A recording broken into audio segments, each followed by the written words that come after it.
I'm not the only kid who grew up this way. Surrounded by people who used to say that rhyme about sticks and stones. As if broken bones hurt more than the names we got called, and we got called them all. So we grew up believing no one would ever fall in love with us, that we'd be lonely forever, that we'd never meet someone to make us feel like the sun was something they built for us in their tool shed.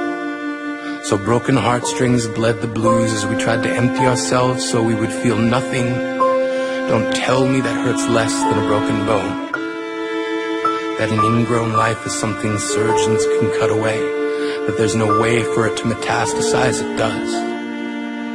She was 8 years old. Our first day of grade 3 when she got called ugly. We both got moved to the back of class so we would stop getting bombarded by spitballs. But the school halls were a battleground where we found ourselves outnumbered day after wretched day. We used to stay inside for recess because outside was worse.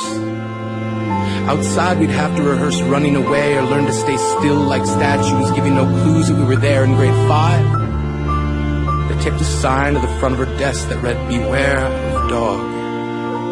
To this day, despite a loving husband, she doesn't think she's beautiful because of a birthmark that takes up a little less than half her face. Kids used to say she looks like a wrong answer that someone tried to erase but couldn't quite get the job done. And they'll never understand that she's raising 2 kids whose definition of beauty begins with the word mom. Because they see her heart before they see her skin. Because she's only ever always been amazing. He was a broken branch grafted onto a different family tree. Adopted. Not because his parents opted for a different destiny. He was 3 when it became a mixed drink of 1 part left alone and 2 parts tragedy. Started therapy in 8th grade. Had a personality made up of tests and pills. Lived like the uphills were mountains and the downhills were cliffs. 4/5 suicidal, a tidal wave of antidepressants, and an adolescence being called pauper.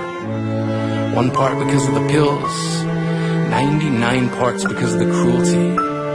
He tried to kill himself in grade 10 when a kid who could still go home to mom and dad had the audacity to tell him, "Get over it."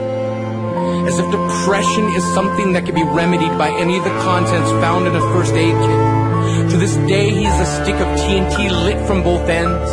Could describe to in detail the way the sky bends in the moments before it's about to fall. And despite an army of friends who all call him an inspiration, he remains a conversation piece between people who can't understand. Sometimes being drug-free has less to do with addiction and more to do with sanity. We weren't the only kids who grew up this way. To this day, kids are still being called names. The classics were, "Hey stupid," "Hey spaz." Seems like every school has an arsenal of names getting updated every year.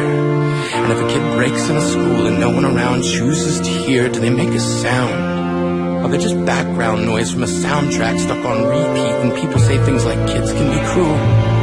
Every school was a big top circus tent, and the pecking order went from acrobats to lion tamers, from clowns to carnies. All of these miles ahead of who we were freaks. Lobster claw boys and bearded ladies. Oddities juggling depression and loneliness, playing solitaire, spin the bottle, trying to kiss the wounded parts of ourselves and heal. But at night, while the others slept, we kept walking the tightrope. It was practice, and yes, some of us fell.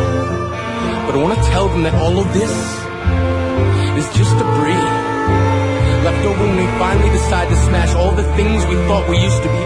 And if you can't see anything beautiful about yourself, get a better mirror. Look a little closer. Stare a little longer. Because there's something inside you that made you keep trying despite everyone who told you to quit. You built a cast around your broken heart and signed it yourself. You signed it. They were raw. Because maybe you didn't belong to a group or a clique. Maybe they decided to pick you last for basketball or everything. Maybe you used to bring bruises and broken teeth to show and tell but never told. Because how can you hold your ground if everyone around you wants to bury you beneath it? You have to believe that they were wrong. They have to be wrong. Why else would we still be here? We grew up learning to cheer on the underdog because we see ourselves in them. We We stem from a root planted in the belief that we are not what we were called. We are not abandoned cars stalled out and sitting empty on some highway. And if in some way we are, don't worry. We only got out to walk and get gas. We are graduating members from the class of We Made It. Not the faded echoes of voices crying out names will never hurt me. Of course, they did. But our lives will only ever always continue to be a balancing act that has less to do with pain and more to do with beauty.